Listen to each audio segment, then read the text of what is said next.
Good morning to all of you. चलिए आज हम लोग स्टार्ट कर जा रहे हैं क्लास चैप्टर लेक्चर नंबर 5 और ये जो चैप्टर 4 का है क्लास 10th का, मीन्स कह सकते हैं क्लास 10th का चैप्टर नंबर 4 का लेक्चर 5 और ये स्टार्ट हो रही है बाय अजय सर द्वारा। अजय सर, तो इस लेक्चर में हम लोग ये स्टडी करेंगे comparison of properties of any compound and या comparison of any and covalent compound के प्रॉपर्टी में। तो स्टार्ट करते देखिए क्या है। तो हम लोग क्या किए, एक तरफ कर दिए कोवलेंट कंपाउंड, दूसरी तरफ कर दिए एनी कंपाउंड। तो आप कह सकते हैं कि एक सीरियल वाइज हम लोग कोवलेंट कंपाउंड का प्रॉपर्टी देखेंगे, दूसरी तरफ एनी कंपाउंड का प्रॉपर्टी देखेंगे। चलिए हम स्टार्ट कर दे जा रहे हैं कोवलेंट कंपाउंड का पहला। तो सबसे पहला प्रॉपर्टी क्या है, they consist of true molecules. Means क्या, they consist of true molecules. ये जो है ट्रू मॉलिक्यूल्स हमेशा कंसिस्ट करता है, हमेशा रखता है कौन, कोवलेंट कंपाउंड। लेकिन इसमें क्या है, they do not have true molecules but are aggregate of positive ions and negative ions. तो आप कह सकते हैं एनी कंपाउंड क्या है, do not have true molecules. ये ट्रू मॉलिक्यूल्स नहीं है कौन, एनी कंपाउंड। लेकिन कोवलेंट कंपाउंड क्या है, ट्रू मॉलिक्यूल्स। ये ट्रू मॉलिक्यूल्स है, ये ट्रू मॉलिक्यूल्स नहीं है एनी कंपाउंड।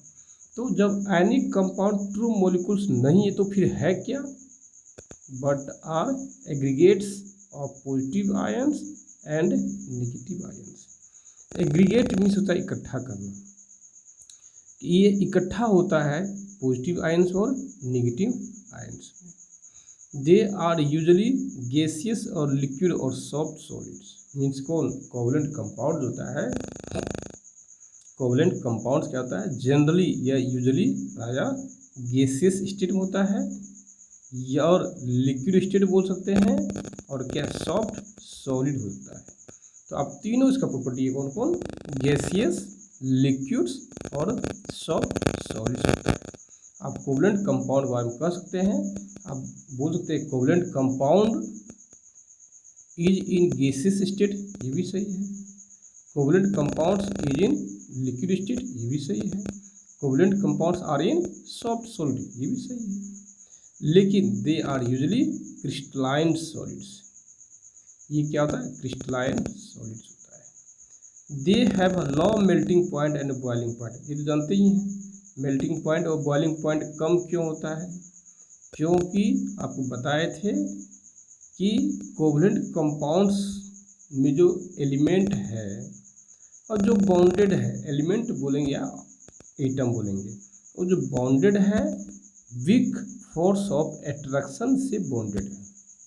क्या है, वीक फोर्स ऑफ एट्रैक्शन से बॉन्डेड है। इसीलिए हम कह सकते हैं उसका MP और BP मीन्स क्या, मेल्टिंग पॉइंट और बॉइलिंग पॉइंट क्या होती है, कम होती है, विदाउट। लेकिन they have usually high MP and BP। लेकिन इसमें क्या होता है, MP और BP क्या होता है, ज़्यादा होता है। इसमें एनिक कंपाउंड।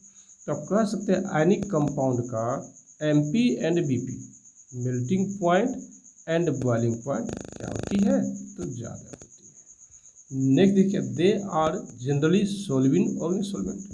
तो कोवलेंट कंपाउंड होता है जनरली सोल्यूबल होता है, किसमें, ऑर्गेनिक सॉल्वेंट में।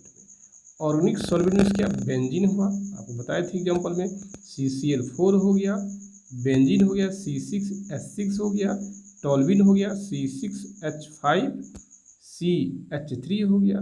बहुत सारा पार्ट्स है जिसको सोल्यूबल होता है।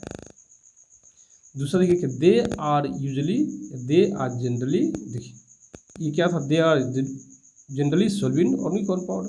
लेकिन इसमें क्या, दे आर जनरली या usually insoluble in organic solvent. Means ionic compound जो है इन ऑर्गेनिक सॉल्वेंट में इनसॉल्युबल होता है। दूसरा, they are usually insoluble in water. तो कोवलेंट कंपाउंड जो है जनरली वाटर में क्या होती है, इनसॉल्युबल होती है। वाटर में क्या होती है, वाटर में इनसॉल्युबल होता है। किसमें, कोवलेंट कंपाउंड्स में। लेकिन उसमें जो होता है they are usually soluble in water. लेकिन एनिक कंपाउंड जो है वाटर में क्या होती है, सोल्युबल होता है। They are bad conductor of electricity in aqueous solution और इन मोल्टेन सॉल्यूशन। तो आप कह सकते हैं दे आर जनरली, मतलब 100% तो आप नहीं कह सकते हैं, जनरली आप लगा सकते हैं। ये जो कोवलेंट कंपाउंड जो है जनरली आप कह सकते हैं बैड कंडक्टर ऑफ इलेक्ट्रिसिटी होता है। ये क्या होता है, बैड कंडक्टर ऑफ इलेक्ट्रिसिटी होता है। इन एक्वस सॉल्यूशन लीजिए और इन मोल्टेन स्टेट लीजिए।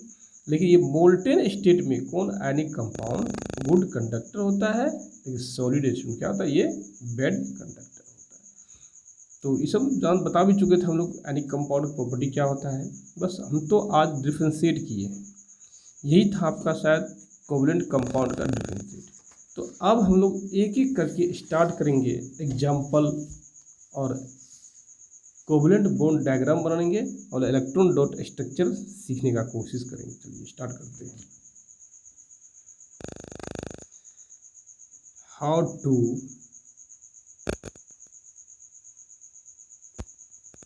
फॉर्म द इलेक्ट्रॉन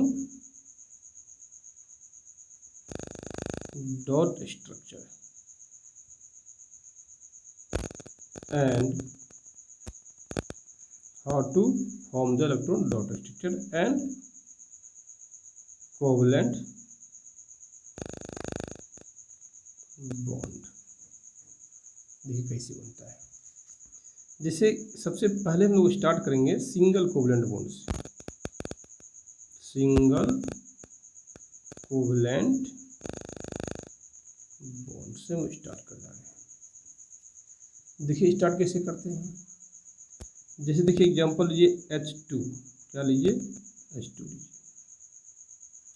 तो H2 लिए तो सबसे पहले देंगे वैलेंस इलेक्ट्रॉन ऑफ हाइड्रोजन।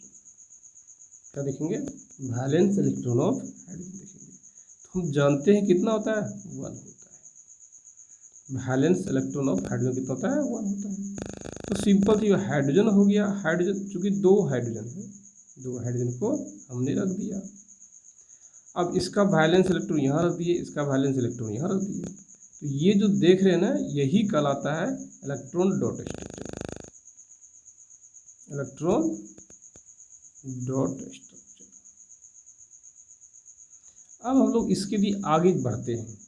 तो देखिए क्या था, ऑक्टेट को पूरा करने की कोशिश करेगा। क्योंकि ये हाइड्रोजन तो ऑक्टेट बनाता नहीं है, तो ये क्या बनाएगा, डुप्लेट बनाता है।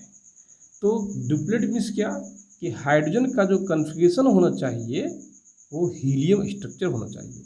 देखिए 2 इलेक्ट्रॉन हो गया इसके पास, समय आने पे इसके पास 2 इलेक्ट्रॉन हो गया।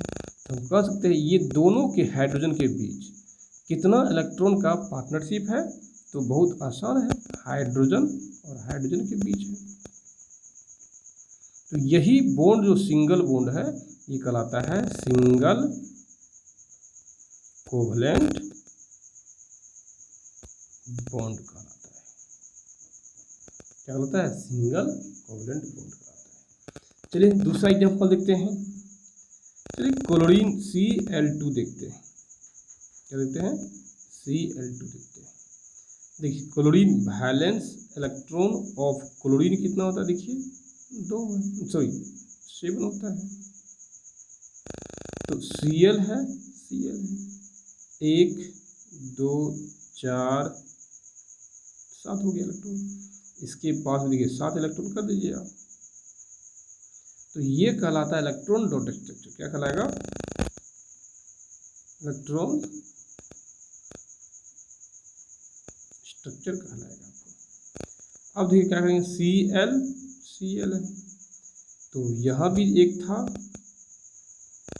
यही था ना, एक था। इसके पास भी हम लोग क्या करेंगे, देखिए डाल देंगे।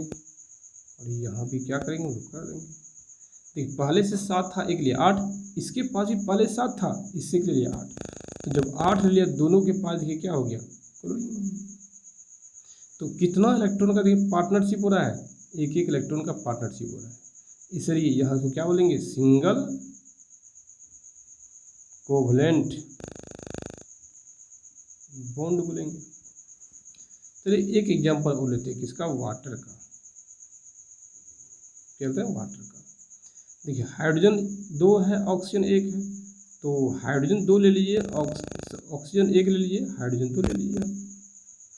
तो अब देखिए हम लोग क्या करेंगे, हम जानते भी हैं क्या, वैलेंस इलेक्ट्रॉन ऑफ ऑक्सीजन कितना, 6 होता है। अब वैलेंस इलेक्ट्रॉन ऑफ हाइड्रोजन कितना होता है, 1 होता है। तो 1 कर दिए वैलेंस इलेक्ट्रॉन हाइड्रोजन का 1 कर दिए, ऑक्सीजन का 6 होता है, रख दिए 6, ये हो गया। तो ये कहलाएगा इलेक्ट्रॉन डॉट स्ट्रक्चर, क्या कहलाएगा, इलेक्ट्रॉन डॉट स्ट्रक्चर का। अब देखिए इसी में देखिए क्या करेंगे हम लोग, ऑक्सीजन है, हाइड्रोजन है, 2, ये हो गया। देखिए इसके पास 1 था, 1 से 2 लग गया। देखिए ऑक्सीजन दोनों हाइड्रोजन को दिया है, तो दोनों से लेगा, तो ऑक्सीजन ऑक्टेट, तो बन गया हाइड्रोजन ऑक्सीजन हाइड्रोजन। तो ये दोनों क्या कहलाएगा, सिंगल कोवलेंट बॉन्ड कहलाएगा, सिंगल कोवलेंट बॉन्ड कहला गया। तो हम लोग आज सिंगल कोवलेंट बॉन्ड देखे, कल हम लोग देखेंगे डबल कोवलेंट बॉन्ड और ट्रिपल कोवलेंट बॉन्ड का एग्जांपल समझेंगे, और ये चैप्टर बहुत जल्दी हम लोग का समाप्त होने वाला है अकॉर्डिंग टू द 2021 सिलेबस। यदि आप लोग इसमें कोई डाउट होता है, प्लीज़ आप में हमारे पर्सनल नंबर पे फ़ोन करने का कोशिश कीजिए। Bye, have a nice day.